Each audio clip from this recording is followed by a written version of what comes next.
Today we are going to be talking about the ability to do some of these workouts outside and inside. So traditionally, most people would look at this and they would see something like, I have to do this inside. This is only possible to get done inside. So I wanted to show everyone an example. This is an hour 45 workout, about 30 miles of work here, and we're going to dive right in and we're going to see exactly what's going on here. And there's a couple quick things to note. So right off the bat here, there's a couple things that I want everyone to take note of, and that is this section right here and also this section right through here.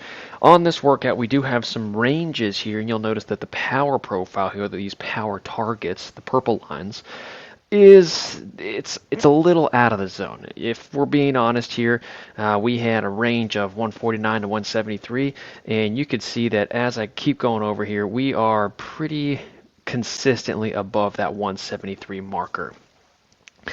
And in the grand scheme of things, this is a pretty great executed workout. But again, if I did want to nitpick, then in these two sections right through here, I would be telling this athlete to go a little bit slower, a little bit lower on that power output. Now, another area where we can see is that this far area off to the right hand side, and let me get these RPMs because they will come in handy later on.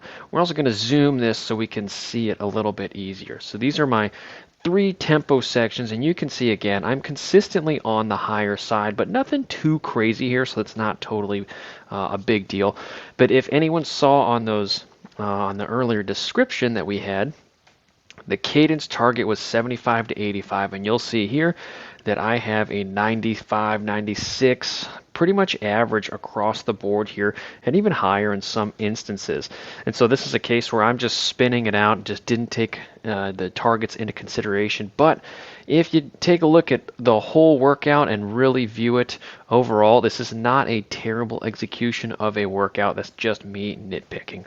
So I did want to just show everyone that it is possible to do some of these workouts. Now the big keys when you are doing this outside is you are going to want to search for a place that doesn't have a lot of elevation. Over the course of this whole workout, this 30-mile area, I gained 990 feet of elevation. And the bulk of that came after an hour 35 minutes. So just cruising home, there's a lot of elevation gain that tacked on at the end there. So the bulk of this isn't a super hilly area. Yeah, there are some punchier climbs out there, but you just have to manage your efforts while you're going up and also down here. In these sections, and I'll highlight this again so you can see here in the tempo areas, you can see a couple of cool things that happen. So on this one, you can see that there is a downhill section right here, and my power, more specifically on this downhill section, my power actually went up a little bit. Okay, even on this, probably the biggest downhill out on this little area right through here, the power never got too far away from that target. And a great thing that you can do is you can do the Chris Froome method a little bit. And if you don't know what that is, it is rumored that he actually pulled on the brakes to simulate those long climbs, those long hills when he was an amateur aspiring to be a professional. And so you can do that as well. There's no reason why you can't pull the brakes going downhill just to flatten the road out, simulate it a little bit better.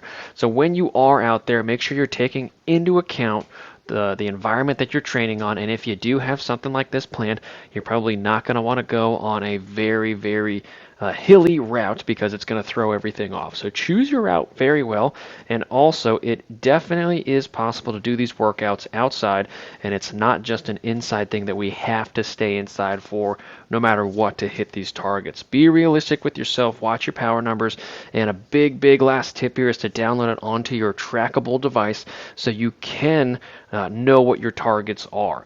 If your trackable device doesn't have for instance, mine has power targets for me to hit, and it goes from interval to interval, but the only thing it doesn't have is cadence. And if your tracker doesn't have a cadence target for the workout here, make sure you take a mental note of that so you're not just spinning or doing the opposite of what you want to get out of this workout for you.